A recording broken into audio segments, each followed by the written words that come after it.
Good morning and welcome to the HHS ASPE webinar series on developing and using a learning approach to evidence building. I'll turn things over at this point to our facilitator for today, Dan Finkelstein. Dan, please go right ahead. Great. Thank you, Chris. Welcome and thank you for attending today's HHS ASPE webinar series showcasing different federal agencies and their approach for developing and using a learning agenda for evidence building. My name is Dan Finkelstein and I'm a senior researcher for Mathematica supporting this project. I'll facilitate today's webinar with help from our government team lead or GTL, Dr. Amanda Cash, and my colleagues handling logistics, Derek Mitchell and Chris Talbot. Today, Cynthia Phillips and Rebecca Cruz from the National Science Foundation have joined us to share their evaluation plan and learning agenda approach. This is the fourth webinar in a 7-part webinar series. The series does not build from one agency story to the next, but rather showcases each agency's approach. As a reminder, we will continue to share registration information for new and rescheduled events on the Federal Evaluators listserv. So let's get started with a few housekeeping details. In terms of the logistics for today's webinar, if you've called into the session, please mute your phone to prevent background noise from impacting others on the call. Please place your phone on mute unless speaking. The right-hand side of your audience console includes multiple features, including features related to Q&A, hand raising, and closed captioning. If you have questions during the webcast, you can click on the Q&A pod and submit your question in the text box provided. We do our best to answer your questions during the webinar, but we may defer some questions till after the webinar if there are questions we can't answer today or if we run out of time. If you've dialed in by phone and prefer to ask a question verbally, please use the small hand icon to alert us that you would like to contribute. We will call on you to share, and you'll need to unmute your own phone line at that time. Finally, if you'd like to access real-time closed captioning, you will find it on the Multimedia Viewer pod by clicking on the caret mark to the left of the Multimedia label. You will also have the ability to move and reshape the pod on your screen for easier use. Now let's go over today's agenda. Each webinar in the series will have a similar agenda, but showcase different agencies. This afternoon, I'm getting us started with a brief welcome, and then Amanda will speak to the impetus for the project, including providing a recap of the webinar series and other events to date. As noted, Cynthia Phillips and Rebecca Cruz from the National Science Foundation have joined us to share their approach to develop and use a learning agenda. And then we'll save some time for question and answers at the end. And finally, we'll wrap up with a few details. So let me now introduce the speakers that you'll be hearing from during today's webinar. As noted, I'm Dan Finkelstein. I'm a senior researcher at Mathematica Policy Research, and I lead a variety of mixed method evaluation studies and provide evaluation technical assistance to government agencies, foundations, and community-based nonprofits with designing and implementing evaluation studies and plans. I'm joined by Dr. Amanda Cash, who is the Acting Director for the Division of Data Policy in ASPE. Dr. Cash is an epidemiologist by training, but has focused much of her portfolio on research and evaluation methodologies appropriate for complex federal programs. However, she also co-leads the Federal Task Force combating antibiotic-resistant bacteria. Dr. Cash's office is leading the implementation for Title I of the Evidence Act, which is why we're all here today. Now I'll introduce today's speakers from the National Science Foundation. Rebecca Cruz leads the design, management, and use of analytic and evaluative studies to inform agency-wide programs, initiatives, and policies. As a visual practitioner, she deploys human-centered design, strategic facilitation, and other co-creation approaches to support interdisciplinary and cross-functional teams in translating evidence into actionable insights and ultimately into decisions. Rebecca is the principal design thinker driving the learning agenda work at NSF. Cynthia Phillips is the Acting Director for Data Policy. Cynthia strengthens the bridge that unites the evaluation, statistical, performance, and programs arms of NSF. She is the author of the Kellogg Foundation's Logic Model Development Guide and co-author of the Logic Model Guidebook, Better Strategies for Great Results. So now I'll turn it over to Amanda to provide an overview of the webinar series and its objectives. Amanda? Thanks, Dan. For those of you who haven't sat in on one of our webinars, I just wanted to give you a brief overview of who we are in ASPE. The Office of the Assistant Secretary within HHS is the policy advisor to the Secretary for the Department, and we're leading the implementation of the Evidence Act. We're conducting these webinars so federal staff at HHS and other agencies can learn more about evidence-building plans or learning agendas. We welcome your questions and participation throughout the series. And just a quick overview of what the series objectives are is to have speakers discuss their organization's stage of implementation of evidence-building approaches, the processes developed to build evidence-building approaches and how these processes were implemented, and barriers faced when developing and implementing evidence-based plans and strategies to address them. The impact of these evidence-based planning on evaluation, organizational decision-making, and program effectiveness, and lastly, any lessons learned. Thank you again to our colleagues from the National Science Foundation for letting us learn from them today on this webinar. And I'm going to turn it back over to you, Dan. Oh, actually, I think I'm next with the series recap, so apologies for that. So I think if any of you, again, have signed on before, you know our first webinar was with NIH, our second was with USDA, the Foreign Agricultural Service, and then our third was with Mary Hyde from the Corporation for National and Community Service, all of whom have given us really great nuggets of information about their approaches to evaluation planning and evidence building. Now I'm going to turn it over to you, Dan. Thank you. Great, thanks, Amanda. Well, similar to previous events, we'd like to gather some information from participants, which will help us understand who joined us today. Derek, if you could please push poll number 1. And has that come through? Great. Poll number 1 asks, what are you most interested in learning about during the webinar series? And our response categories are which agencies have fully implemented learning agendas, how agencies have structured their approach and processes to implement learning strategies, the barriers agencies have experienced when implementing their learning agendas, as well as the strategies agencies have implemented to overcome these barriers, how and what agencies have learned when implementing their learning agendas, or some other response which you can fill in. So why don't you please take a moment to complete your response.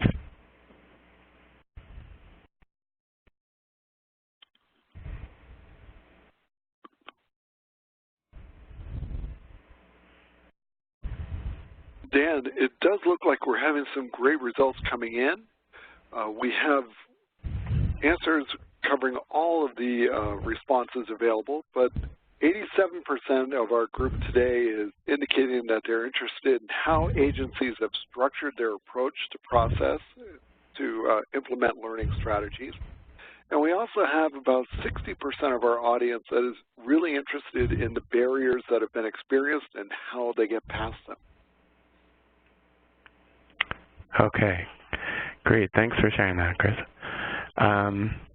We have one more question that we'd like to ask. If we could please push poll number 2.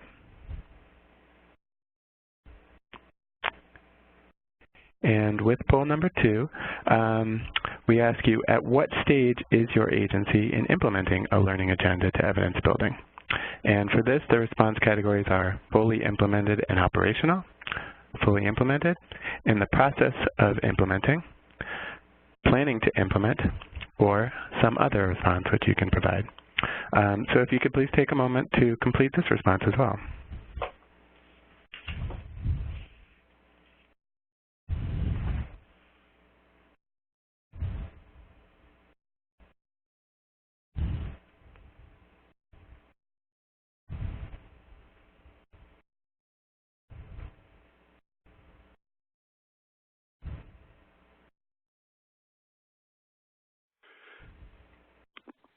And Dan, it looks like we have the majority, or I should say almost 50% of our audience that's indicating that they're planning to implement. Well, about a third of our audience is also indicating that they're in the process of implementing their plans. We We haven't had many respond that they are fully implemented or operational yet, but we do have a number of people that are really interested in how this process is going to be working. Okay, that's great, Chris. Thank you so much for sharing that and helping us understand who is on the call today. And thank you to all of you for submitting your answers. This will really help us steer today's conversation and future webinars. So great. Now let's turn to the featured presentation of today's webinar. It's my pleasure to welcome Cynthia and Rebecca from the National Science Foundation. Cynthia and Rebecca, the floor is all yours. Thank you, Dan.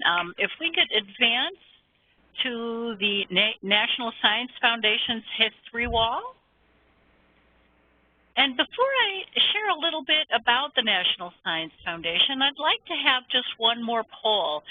We do know then from the first two polls that folks are interested in structures and processes as well as barriers and solutions, and Rebecca and I will be covering both of those. And also, we know that about half of you are still in the planning stages, and a third are more than likely early in implementation. So our journey really will fit the needs of the community that's here. Phew. But before we dive in, there's a little bit more that we would like to know about you as an audience so that we can tailor our remarks. Derek, could you push the next poll?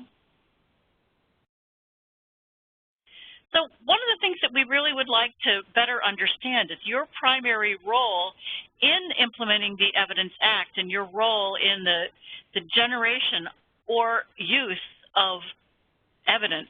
Are you an evidence consumer, where you use the evidence to make decisions? Evidence producer, where you build evidence for decision makers? Or are you an evidence broker, where you facilitate the flow of evidence between consumers and producers? Please only choose one, the one that best fits your primary role. Thank you, and I will rely on Dan to let us know when the poll is complete.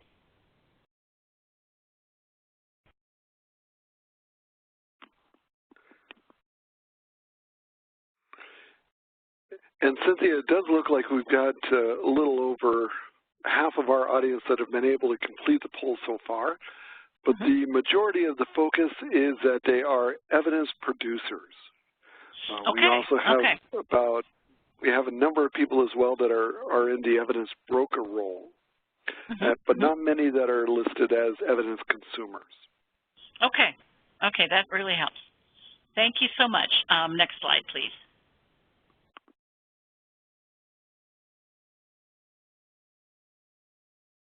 So the National Science Foundation, I'm going to refer to it as NSF from here on out, is an independent federal agency created by Congress in 1950 to promote the progress of science, to advance national health, prosperity, and welfare, to secure the national defense. It's a big job. NSF is the only federal agency whose mission includes support for all fields of fundamental science and engineering, except for medical sciences. NSF supports basic research and people to create knowledge that transforms the future. This type of support does three things. It is a primary driver of the U.S. economy, it enhances the nation's security, and it advances knowledge to sustain global leadership. NSF's task of identifying and funding work at the frontiers of science and engineering is not a top-down process. NSF operates with a curiosity-driven, bottom-up approach.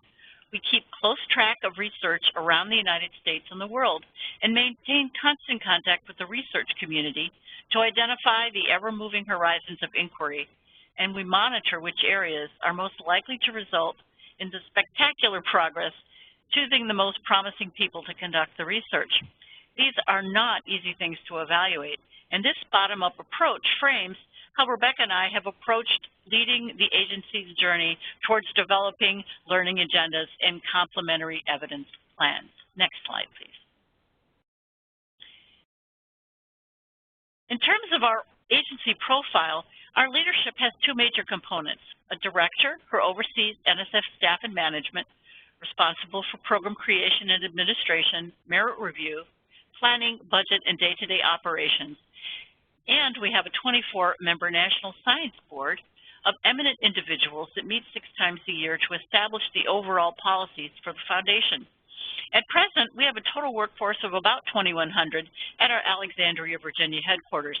We're organized, as you can see from the slide, in 7 directorates that mirror the major disciplines of science. The location of the performance, evaluation, and statistical functions are distributed across the agency as are illustrated in the slide. Currently, we are engaged in conversations to see how these 3 functional areas can work better together to implement the full totality of the Evidence Act.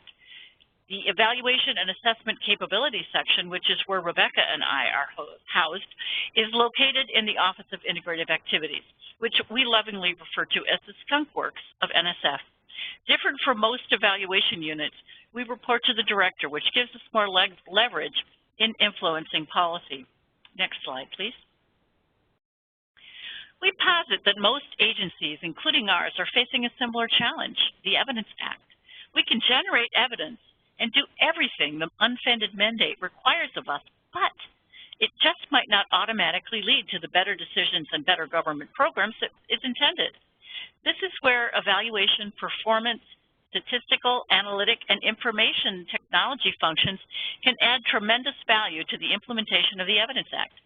In thinking about our agency navigating the Evidence Act, we've been relying on the metaphor of an iceberg. Our principles are based on we need to know what's under the water, those things which we cannot readily see. Next slide, please. So the Evidence Act itself, let's not refer to it as a hurdle per se, but it is metaphorically the tip of the iceberg.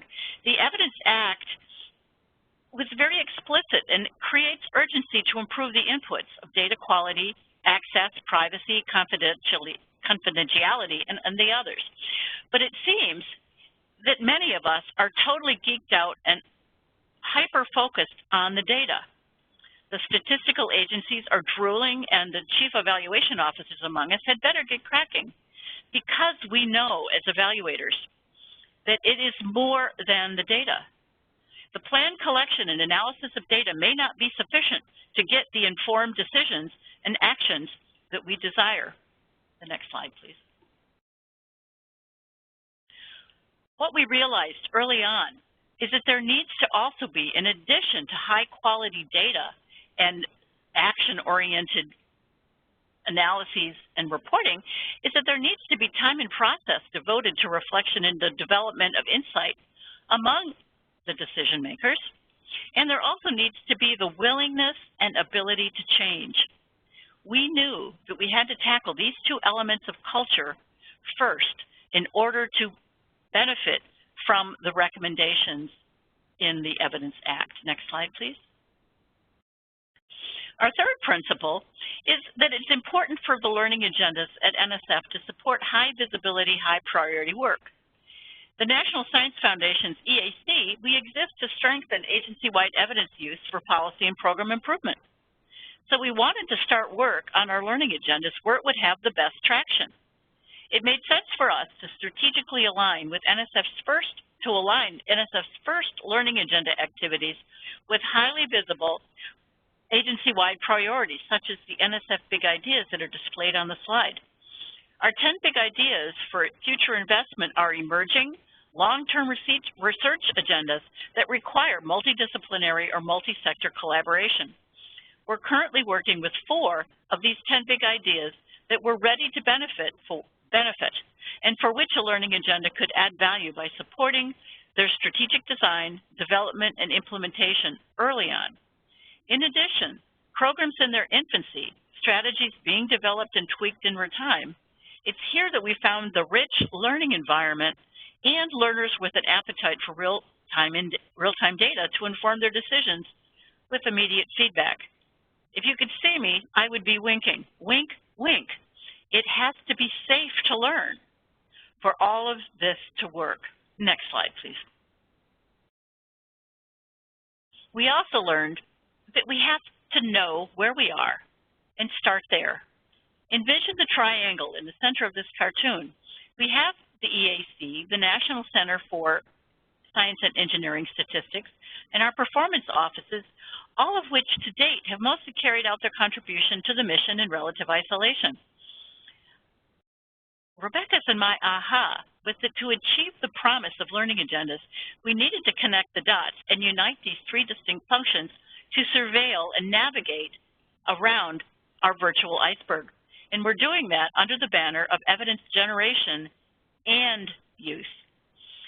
We think learning agendas have great promise in supporting knowledge building and mobilization that advances our core mission of funding scientific research and human capital development. And so while we situate our work in the context of an R&D agency, we've aimed to draw out some of our own learning that is more broadly applicable to others regardless of context. Next slide, please.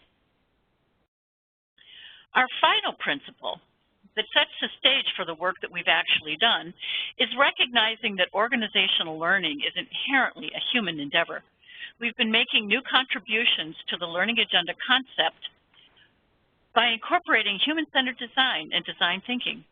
We've explicitly deployed processes and used activities that build capacity for organizational learning and improvement through evidence use. Unlike other agencies that have focused primarily on evidence building, we have tackled topics like knowledge brokering and a practical learning agenda decision roadmap tool for assisting our knowledge brokers with aligning anticipated decision moments with the evidence needs, those evidence users, the plans for building evidence, and the plans for using evidence. We've also incorporated philosophy of evidence use and influence and have some practical tools to help support us in scoping, commissioning, managing, and being more effective in our follow-up to the studies to ensure that they're not just relevant and potentially useful, but actually used and maximally influential. Using visual theory to present data effectively, we can create more effective evidence products with high visual impact and to focus on the action orientation that our reporting focuses on, and the so what. Now that you know, what are you going to do? Designing and facilitating participatory decision-making, envisioning and strategy co-creation processes help us bring in evidence from evaluation, from external reviews, landscape analyses, and other credible evidence. Now at this point, I have introduced the principles and the thinking that's behind how we have designed our approach. Rebecca has another poll, and then she will begin. I'll toss it over to Dan and Derek for the poll.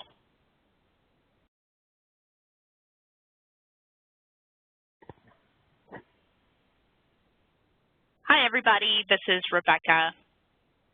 So we're curious to hear from you all which of our 4 principles most resonates with you.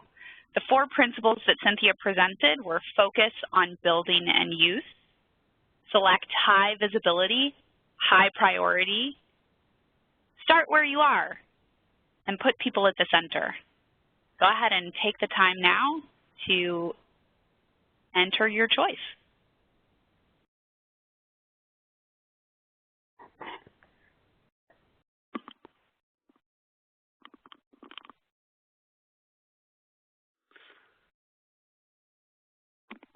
And Rebecca, it does look like we have about 40% of our audience that is looking at the focus on building and use, where the other answers are pretty even. Okay. And of course, by focus on building and use, you necessarily have to put people at the center. So these aren't exactly mutually exclusive choices, but thank you very much. That helps a lot as we move forward. Next slide, please. So as part of building culture steeped in evidence and used for organizational learning, we're piloting learning agendas with our large initiatives and learning how to navigate this proverbial iceberg better together. It's important to note here that adding the relatively silent component of culture to the data part of the Evidence Act mandate, we're really leveraging the discipline of design thinking to illuminate and address our agency's unmet needs. We're striving to mitigate their points of pain, hopefully ahead of collision with this iceberg. In this next section, we'll highlight a glimpse of our way around, or perhaps over, the iceberg that sits before us. Our options at the outset were really 2. we could dig right in and begin work on an agency-wide learning agenda, which would be a radically different way of working for our agency. Or we could start small with several experiments or learning launches, as they're often referred to in the world of human-centered design. We chose the latter. Next slide, please. So as Cynthia mentioned just a few moments ago, in the last year we've begun working in earnest on learning agendas with 4 of NSF's 10 Big Ideas. And we've only really just begun planning for our agency-wide learning agenda. But because the Evidence Act ties the agency-wide learning agenda to the agency strategic plan, we're making sure that for all 4 of our pilot learning agendas, we're closely tying them to initiative strategic plans as well. And we're developing and adapting and piloting tools with these 10 Big Ideas learning agendas that we believe can scale as we embark upon an agency-wide learning agenda. So with the Big Ideas learning agendas, we're positioning learning agendas to serve the mission of these initiatives, to serve their needs in supporting their design, their implementation, and their refinement from a position of evidence. And by doing so, we hope that this in turn serves the agency's broader mission. But ultimately, our goal for all of our future learning agenda activities, whether for other Big Ideas or for our agency-wide effort, is to develop flexible and forward-looking learning agendas that provide our strategic initiatives and policies with the evidence that they need at the right time to help them inform, explore, and refine their strategies. We want them to be able to operate efficiently and effectively, and we want to assist them in achieving the transformative results that they seek. And if anything, we feel like the Evidence Act has just lended some external confirmation, credibility, and support to doing more of what we've already been doing. Next slide, please. While our work with the Big Ideas learning agendas began this fiscal year, we actually undertook a multi-year process of socializing learning agendas to get our sea legs, if you will. In 2016 and 17, we convened some evaluation-friendly groups to study other agencies' enactments of learning agendas from their publicly available documents, websites, and even some podcasts. In February of 2018, we invited those same evaluation-friendly groups together, as well as some other folks around NSF, to gather at a workshop during which we brought in learning agenda champions from OMB, from HUD, from Labor, USAID, Health and Human Services, and Millennium Challenge Corporation. Some of those people are on the phone today. And we brought them in to learn firsthand from them about their successes, their challenges, their lessons learned, and any advice that they had for us about enacting learning agendas at NSF. We took their advice, and in April to June of 2018, we leveraged the agency's strategic review process under GIPR Modernization Act to retrospectively examine some of our successes and struggles for organizational learning in the context of one of our 10 Big Ideas, NSF Includes.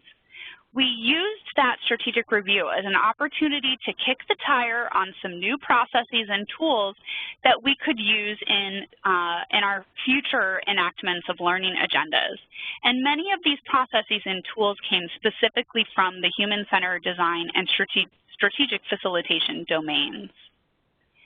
In June of 2018, we presented some recommendations to agency senior management and NSF's director for supporting organizational learning through the learning agenda approach.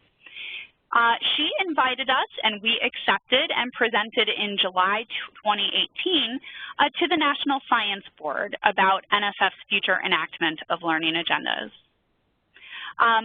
This is a bit of an aside, but some of you on the call may also have participated in a workshop that we hosted for the Scientific Research and Development Agency evaluators, performance officers, and analytics officials to explore learning agendas in the space of science R&D. And I should also say, if you attended that and you're still waiting on the workshop report, I apologize. It's my tardiness that's holding it up. I'll get it out as soon as I can. But all of this learning agenda activity to date has been driven by a groundswell of desire across the NSF workforce to make better informed decisions and actions, not by a top-down edict. And we think that that's really important. As Cynthia mentioned earlier, the bottom-up approach to our agency's mission work is mirrored in our bottom-up approach to learning agendas. Next slide, please.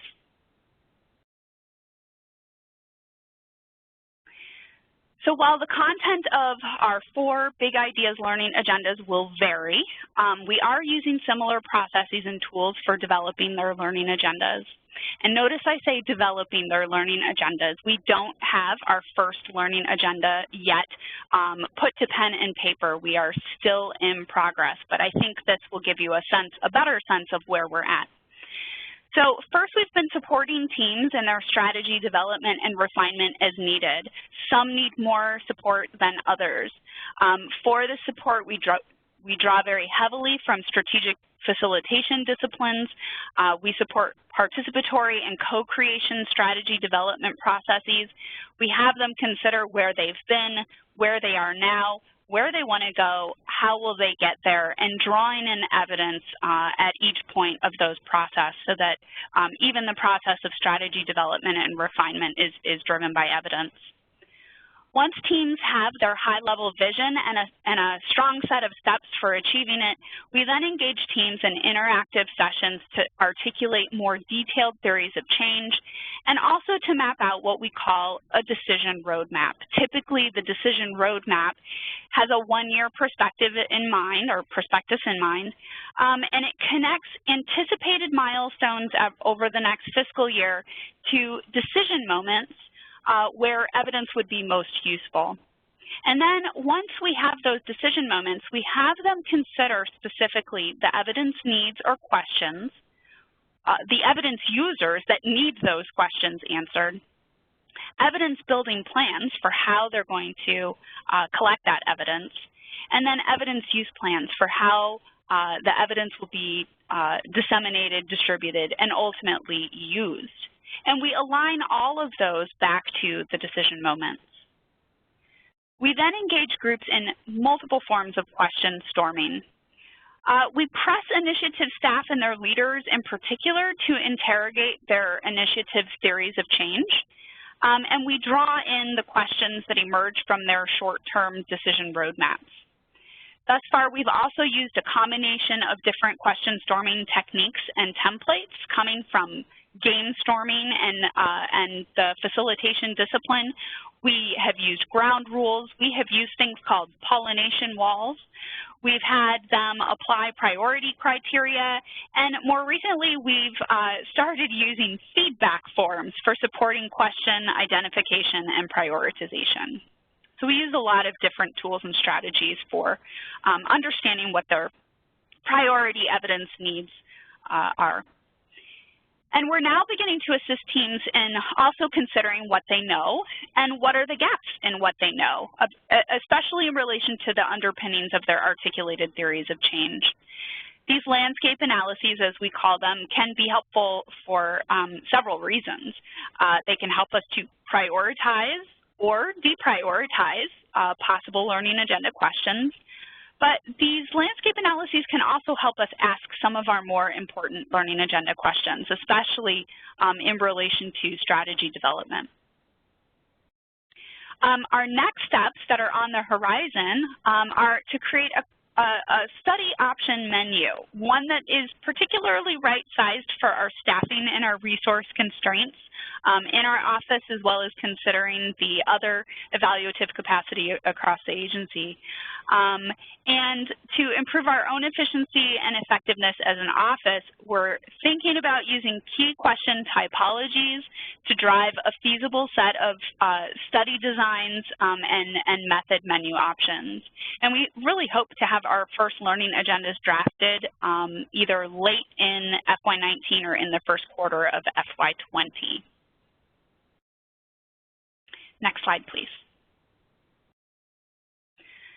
So throughout the talk, we may have alluded to some of our barriers, but we'd like to be explicit about what some of the more severe barriers have been, or the more challenging barriers, and some of the strategies that we've used to mitigate or overcome them. We are, as many agencies are, an agency of silos. And that's not all too different from how the scientific enterprise is organized. So in many cases, in most cases, we're working with multidisciplinary and cross-functional teams, often that have never worked before together. So they approach it from very different perspectives related not just to their scientific discipline, but also to their functional role in the agency. And we must create and support infrastructure for collaboration to make those working groups and teams successful. So we're using things like learning agenda technical teams and learning agenda governance teams, MOAs with leadership to help articulate some roles and to ensure that everyone who needs to have voice in the learning agenda has that voice. And where possible, we also are leveraging external contractors and contract vehicles that can provide support in a variety of aspects, including analytical and evaluative functions, facilitation, design thinking, and even technical assistance both to NSF and its communities. Stakeholder engagement and evaluation at NSF has historically been fairly limited and opportunistic.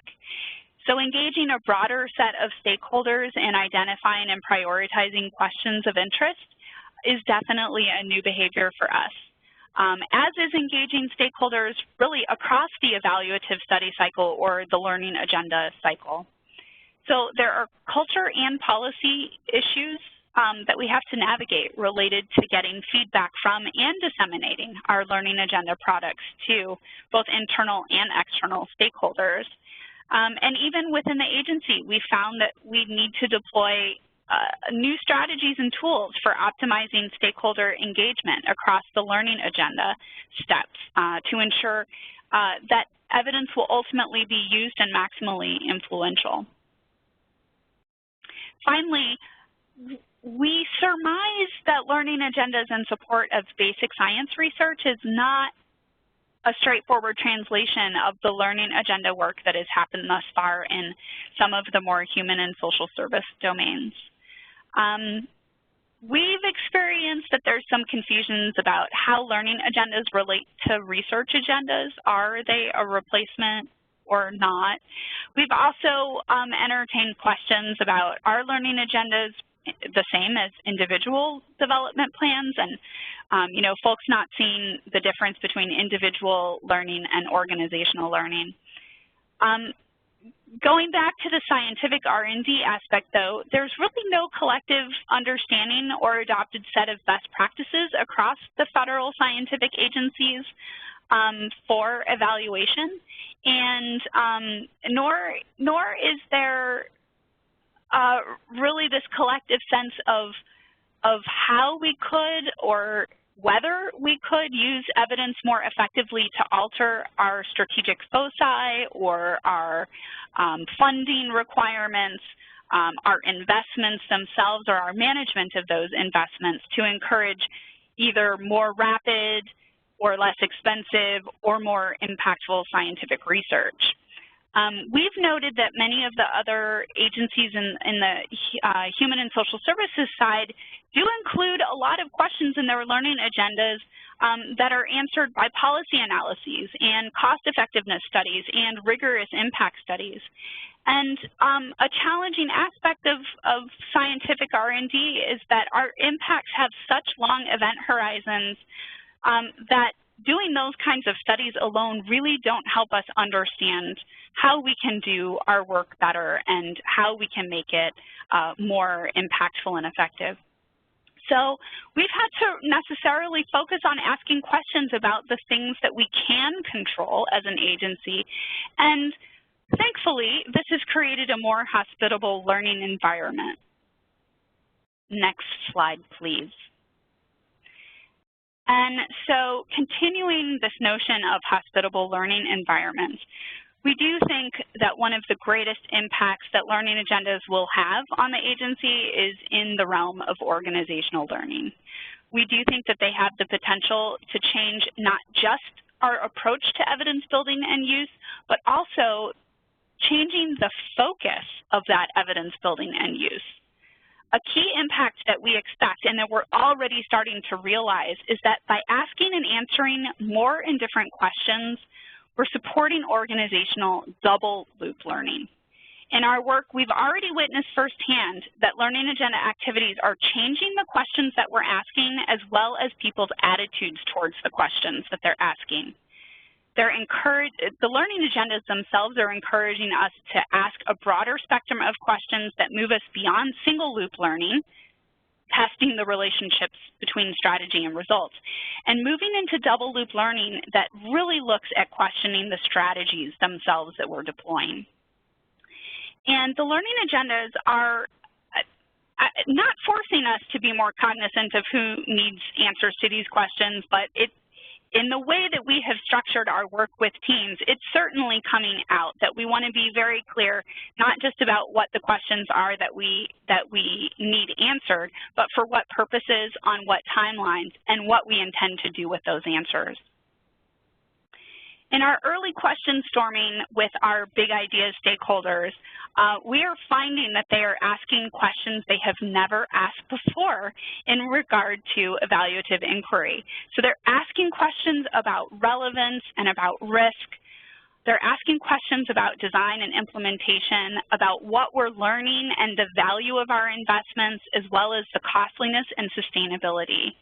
These questions certainly provide more forward-thinking and actionable insights than our typical questions that we hear from our stakeholders in years gone by, which is, did it work?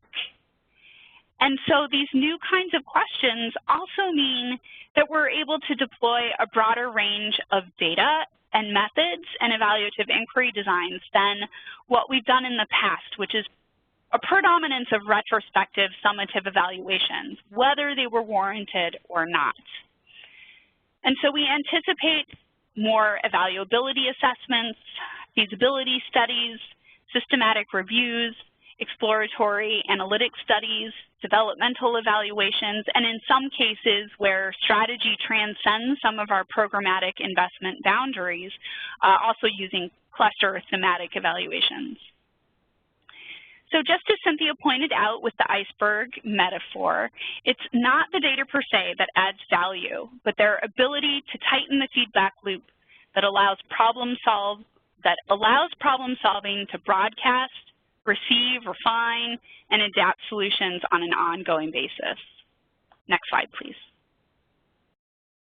And so in closing, I think we want to offer up these 4 lessons of lessons learned to all of the agency participants out there who are novice or experienced Evidence Act navigators. We have gleaned from other agencies learning agendas, and we've experienced firsthand in our prior evaluation work over the years that delivering the right evidence to the right people in the right form at the right time does not necessarily guarantee evidence use, much less create the kind of learning organizations that the Evidence Act envisions. And so even when you have really wicked smart people in your agency, it shouldn't be taken as a given that if you build it, the it being the data, that they will come. We want to remind you that actionable questions yield action only if will and capacity exist for change. So circling back to our iceberg metaphor, while much of the Evidence Act that we can see, the tip of that iceberg focuses on the data, agencies really need to seriously consider how they'll support culture and capacity for evidence use. We encourage that you think about how to effectively engage stakeholders, not just in asking high-value questions, but also in supporting the process of articulating how and by whom the answers will be used, and doing that on the front end of the learning agenda development, not waiting until the back end. But we do surmise also that many agencies will need to build new culture and capacity to facilitate and document evidence use on the back end of the learning agenda. Point number 2, we're also finding that it's not as easy as it looks to do effective stakeholder engagement. It really does take a repertoire of tools, techniques, and a specific skill set to engage stakeholders effectively across the learning agenda steps, especially to facilitate teams in effectively translating evidence into insights and ultimately into decision and action. We have been drawing so heavily from the disciplines of design thinking and organizational learning and team and strategic process facilitation to support all of our learning agenda activities. And these are not in every evaluator's toolkit. We're finding that they should be. So this is really a new landscape for many evaluators out there. Point 3, we've also learned that when stakeholders don't buy in, initiatives fizzle. So at a scientific agency like NSF, stakeholder engagement is definitely one way of getting buy-in, and providing compelling evidence and value is another important way of getting that buy-in. The combination of two, of course, is just magic special sauce.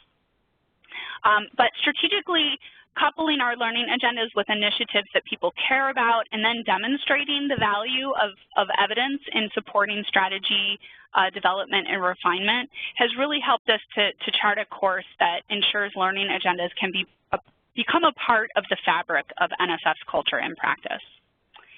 And then our final lesson learned, or cautionary tale, I guess, is just be prepared. We did not anticipate that learning agendas would catalyze appetite for more intentional use of evidence in the way that it has. So we have had teams and working groups literally knocking down our door. We have demand that we cannot fill with our very small staff. And so be ready with a team of facilitators, be ready with evaluators, with analysts, with contractors if you're able to, and anyone else who can serve in the role of evidence producer, evidence broker, and can support this very, very important work. Thank you, and with that, I'm going to turn it back over to Chris, or Dan. That's right. Great, that was an excellent presentation, Cynthia and Rebecca. Thank you so much for pulling this together, this webinar together, and for contributing to the webinar series and providing such a great overview of NSF's approach. At this time, we'd like to open the lines to see if folks in the audience have any questions or comments for Cynthia and Rebecca. Just a quick reminder about the Q&A period. If you can please keep your phone muted unless you have a question, we'd appreciate that. If you have a question, please feel free to use the hand-raising icon and we'll call on you. But you'll need to unmute your phone at that time as well. Or you can also chat your question in the Q&A pod, and we'll read your question for Cynthia and Rebecca. And I believe we've already received at least one question, but please take this time to submit any other questions that you might have. And with that, Chris, can you please tell us that, or read for us the set of questions that we've received so far? Sure, I'd be happy to help out with that. We've actually received a couple of questions in so far. The first one is from Clint, and he was talking about the way that you had mentioned before needing to bridge across different offices and orientations to analysis and learning, performance measurement, impact evaluators, process, qualitative evaluators, statistical analytics, and so on. Terms like evidence may be loaded in each of those contexts, and he was wondering if you might be able to talk a little bit about the language and culture working across these different communities of practice, either within NSF and outside of the NSF stakeholders. Well, Rebecca, how about if I start it, and then feel free to add. Sounds great. Clint, that's a great question, Clint, because I think it's something that every agency is going to face. One of the really unique things about our unit is how interdisciplinary we are by our very design. We have evaluators, we have seasoned design thinkers, instructional designers, and facilitators.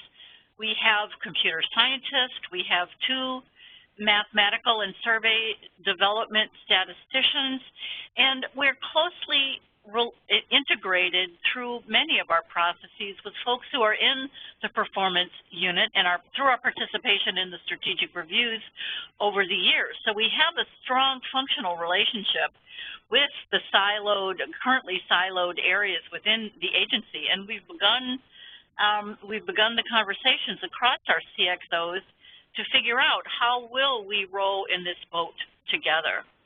What would you add, Rebecca? I would just acknowledge that, yes, you are right, Clint, evidence is a very loaded term. And when we speak to our statistical colleagues, for example, their perspectives on evidence are very different from when we speak to our performance colleagues, when we speak to our program colleagues. And so we really want to make sure that we're providing the most robust evidence that we can provide, but allowing the questions to drive the decisions about what evidence is going to be most credible. And we're working with groups to think more broadly about evidence than many of them already are. Thankfully, the memo that was provided most recently by OMB has a really nice little illustration that broadens the idea of evidence beyond statistical data for statistical purposes. That has been quite helpful in communicating about evidence in particular. Thank you so much for that. And we've actually got another question as well that talks to the lessons learned that you shared, Rebecca, when you talked about whetting your appetite and having your teams ready, available. Can you talk about how building analytical capacity within program organizations and staff are being done at NSF? So we are just beginning that process, and we've used a series of workshops over the last year to do some of that. So we have convened a number of workshops internal to NSF that first and foremost were intended to build the capacity of our own unit. Selfish, it may seem, but in addition to our own members, we reached out to members of other groups with which we were working at the time and for whom we envisioned we would be working on their future learning agendas. So we invited working group members, for example, from the Big Ideas, or we invited individuals who were working on a complementary effort to the Big Ideas called Renewing NSF, which is all about how do we renew NSF, its workforce, and its work to better support these Big Ideas. And so we brought them together to think about different things than what they typically think about in their everyday processes. So things like the knowledge brokering and how do we provide the right information to the right people at the right time. From that work emerged this decision roadmap tool that we've been using in our learning agenda work, and we're actually working with another vendor to sort of gamify that particular tool. But this idea of knowledge brokering was really a profoundly different idea than anything individuals at NSF had experienced and learned about before. In addition to that particular workshop, we also convened another workshop, both with our EAC staff and with our learning agenda collaborators, around evaluation, use, and influence, and thinking about how we could build some of these principles that are in the literature around evaluation, use, and influence into our learning agenda work. And so with that, we've been working with another vendor who had developed a tool previously for the UK's Department for International Development, I believe, DFID, and she has been working with us and coaching us to think about how we design our learning agendas and evaluative studies therein to be maximally influential and useful to stakeholders. More recently, we convened a workshop and have had some follow-up around presenting data effectively. Not just quant data, but qual data, not just presenting data, but also reporting, effective reporting, and, you know, understanding what how the brain learns, how the mind processes information, and supporting people from our bottom level analysts all the way up to our section heads and division directors, and really understanding new ways of thinking around visualization and reporting. So we're tackling capacity in small bits and pieces in ways that feel particularly relevant or salient to where people are at right now. I think we have a really long way to go. And Cynthia, I'm going to turn it over to you to see if you have any additional questions to add or comments to add. That was a really comprehensive answer, Rebecca, and I thank you for that. The only thing that I would add is that we have the benefit of an EAC working group that has analysts and evaluators from across all of our offices and directorates who meet with us approximately monthly, and we're in the process of revising the charter for this working group to really re-energize and revitalize it to use these islands of excellence in a more networked way to help implement the Evidence Act. We're trying to leverage the skills and abilities that we have distributed across the foundation in addition to our centralized small core staff. Thank you very much for those responses. We do have one more question that came in as we're getting towards the very end of our hour. The question from Angela is, if you are at the beginning of the process of developing a learning agenda, what should be your first step? Oh, I got to jump all over this one. Thank you, Angela. And I swear, folks, we did not pay her to ask that question. I have a really strong answer to that, Angela, and that is for whatever is going to be the evaluand for the learning agenda, that you start with a theory of change, that you help your stakeholders to understand what is the connection between the do and get of your agency's enterprise mission that you most need to learn about. If you have a theory of change that helps people see where do and get are connected, you're much more able to brainstorm, develop more strategic questions. And I know Rebecca probably is salivating on what to add for that. Well, and what I will add is the value of that theory of change in relationship building and in helping teams to come to a collective vision about what they're doing, where they want to go, and how they intend to get there. I think that we often take it as given that when people are working on initiatives that they have this shared vision and understanding of what they're doing and what they're trying to achieve. And in many cases, we have found that is not the case, that there are as many different visions and strategies as there are people in the room, and plus some.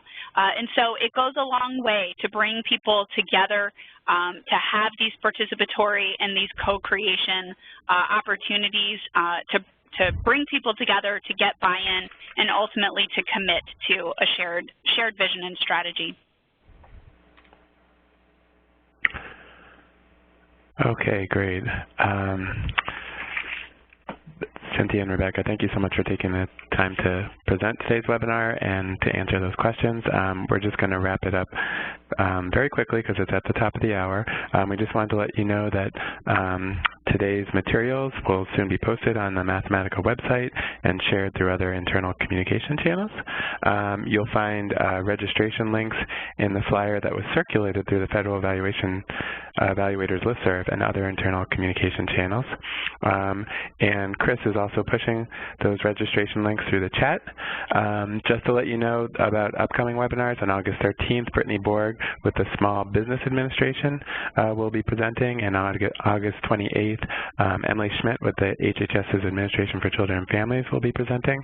And our final webinar is with Tammy Tippie from the Department of the Defense Navy, and that is still being scheduled, so please stay tuned. Finally, we want to let you know that there's an evaluation for today's webinar. We'd love to gather your feedback about the webinar, and it'll help us understand what could be improved for the future. So once the webinar ends, a pop-up window will appear with only 4 questions regarding feedback and the quality of the event. So if you could please answer those questions, we would really appreciate it. And with that, I just want to thank you again for joining this afternoon's webinar. Special thanks again to our presenters for today's great presentation. And we will see you again next week. And if you have any questions in the interim, please don't hesitate to reach out to us at the email on the screen, which Chris has also pushed through the chat. So with that, thank you again for joining us, and have a great afternoon. Take care.